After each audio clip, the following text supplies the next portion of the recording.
2016 ခုနှစ်ဟာရုပ်ရှင်လောကကိုဘယ်လိုတွေပြောင်းလဲစေခဲ့တာလဲဒီဗီဒီယိုလေးကတော့မိတ်ဆွေအတွက်ပါပဲ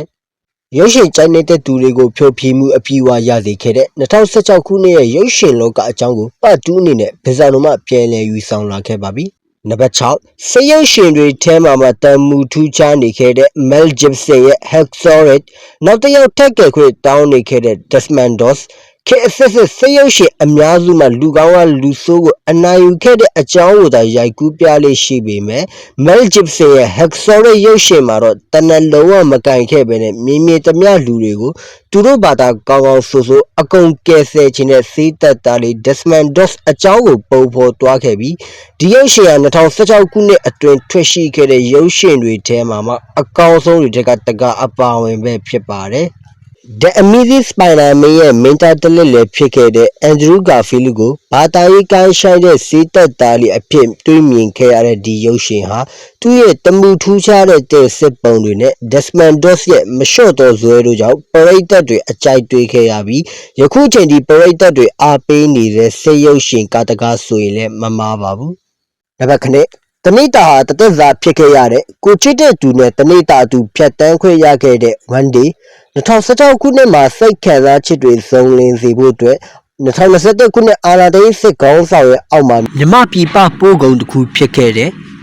မြမလူငယ်အများဆုံးတည်ရှိရာပြည်ပနိုင်ငံတစ်ခုဖြစ်တဲ့ထိုင်းနိုင်ငံရဲ့ရုပ်ရှင်တွေဟာဆိုရင်လည်းရတာစုံလင်စွာနဲ့ပါရမီကူဖြည့်ပေးခဲ့ပြီး One Day ရုပ်ရှင်ဟာဆိုရင်တော့အားလုံးထဲမှာအမတ်တရားအဖြစ်ဆုံးရုပ်ရှင်ကားတကားဆိုတာတေချာစေခဲ့ပါတယ်။ကိုချစ်တဲ့သူနဲ့တရက်တာရည်စားဖြစ်ခွင့်ရခဲ့မယ်ဆိုရင်ကျွန်တော်တို့ရောဘာတွေလုပ်ကြမှာလဲဆိုတော့မိကုန်းကိုမေးမြန်းသွားခဲ့တဲ့ဒီရုပ်ရှင်ဟာပရိသတ်တွေကြားမှာကောင်းလေးအတွက်နမောတတဖြစ်ခဲ့ရပြီးဝမ်းနဲ့ကြည်ကွဲခဲ့ရတဲ့အထိလူပြောများနေတဲ့အပြင်ကြည်ရှုဖူးသူတိုင်းဟာလည်းနောက်တစ်ကြိမ်ပြန်လည်ကြည့်ရှုနိုင်ဖို့လက်တော့သွားခဲ့ရတဲ့2016ခုနှစ်ထိုင်းနိုင်ငံရဲ့ရုပ်ရှင်ကားကောင်းတကားအနေနဲ့တည်ရှိနေခဲ့ပါတယ်။နံပါတ်8တော့တပြည့်ကြီးခွေရခဲ့တဲ့ animation ရုပ်ရှင်ကားတဲ့များ Zootopia, Moana, Sin, The Secret Life of Pets တို့နဲ့ဝေစာခဲ့တဲ့နေ့2016ခုနှစ်ဟာ animation ရုပ်ရှင်ကားကောင်းတွေတဝကြီးထွက်ခဲ့ကြတဲ့နှစ်သက်နဲ့လည်းဖြစ်ပါတယ်။အရှိကထွက်ရှိအောင်မြင်ခဲ့တဲ့ animation ရုပ်ရှင်ကားတွေရဲ့အသက်တွေဖြစ်ကြတဲ့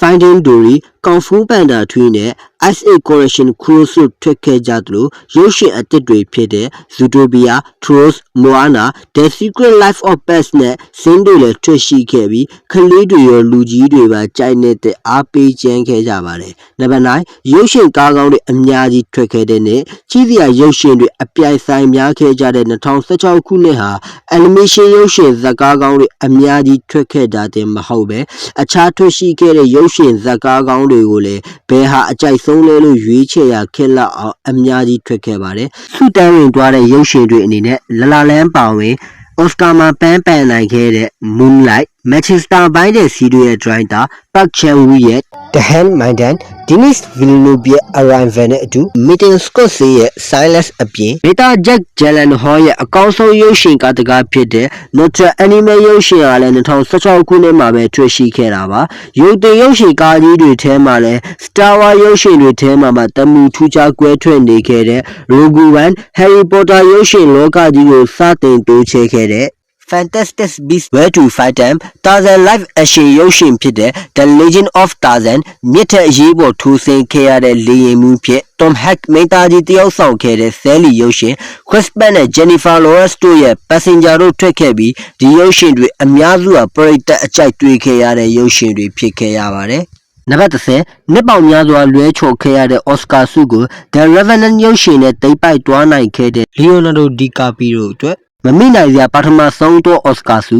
ရုပ်ရှင်အသစ်ရိုက်တဲ့နှစ်တိုင်းလိုစုစကားတင်စင်းတာဝင်လာပြီးအော်စကာဆုနဲ့ဝင်းနေခဲ့ရတဲ့Leonardo DiCaprio ဟာ2016ခုနှစ်မတ်လမှာဆိုရင်တော့ The Revenant ရုပ်ရှင်နဲ့သူ့အတွက်စောင့်မျှော်နေခဲ့တဲ့ Oscar ဆုကိုစုပ်ကူးသွားနိုင်ခဲ့ပါတယ်။ဝင်းပေါ်လက်ချက်ကြောင့်ဒဏ်ရာရခဲ့ပြီးသူ့ကိုထားခဲ့သူကိုလက်စားပြန်ချေဖို့ကြိုးစားနေတဲ့လူတစ်ယောက်အနေကနေအကောင်းဆုံးတရုပ်ပေါ်နိုင်ခဲ့တဲ့ Leonardo အတွက်ဒီဆုဟာထိုက်တန်ပါတယ်လို့ပရိသတ်တွေကလက်ခံခဲ့ကြပြီးမြန်မာပရိသတ်တွေနဲ့ရင်းနှီးနေတဲ့မင်းသားတစ်ယောက်အရှိမအချီချီလွဲခဲ့သမျှနောက်ဆုံးမှာဆူရသွားခဲ့တာကြောင့်ဝမ်းသာခဲ့ကြရပါတယ်။ နံပါတ်7အားလုံးကိုနှုတ်ဆက်ထွက်ခွာသွားပြီဖြစ်တဲ့2016ခုနှစ်နှစ်ဆန်းပိုင်းမှာပဲကွယ်လွန်သွားခဲ့တဲ့ Alan Rickman Professor Snape ဝမ်းနည်းရကောင်းတာကတော့တစ်ချိန်ကမျက်မုန်းကြိုးခဲ့ရပေမဲ့မထင်မှတ်ထားခဲ့တဲ့ဇာတ်လမ်းအလှည့်ပြောင်းတစ်ခုကြောင့် Harry Potter ပရိသတ်တွေရဲ့အချစ်ကိုပိုင်ဆိုင်ခဲ့တဲ့ Professor Snape ဖြစ်အားလုံးသိခဲ့ကြတဲ့မင်းသားကြီး Alan Rickman ဟာ2016ခုနှစ်ဇန်နဝါရီ14ရက်နေ့မှာပဲအားလုံးကိုနှုတ်ဆက်ထွက်ခွာသွားခဲ့ရပါတယ်။ Alan Rickman ရဲ့အသက်ဝင်လာတဲ့တရုတ်ဆောင်စွမ်းရည်တွေကြောင့် Professor Snape နေရာမှာပရိသတ်တွေဟာသူက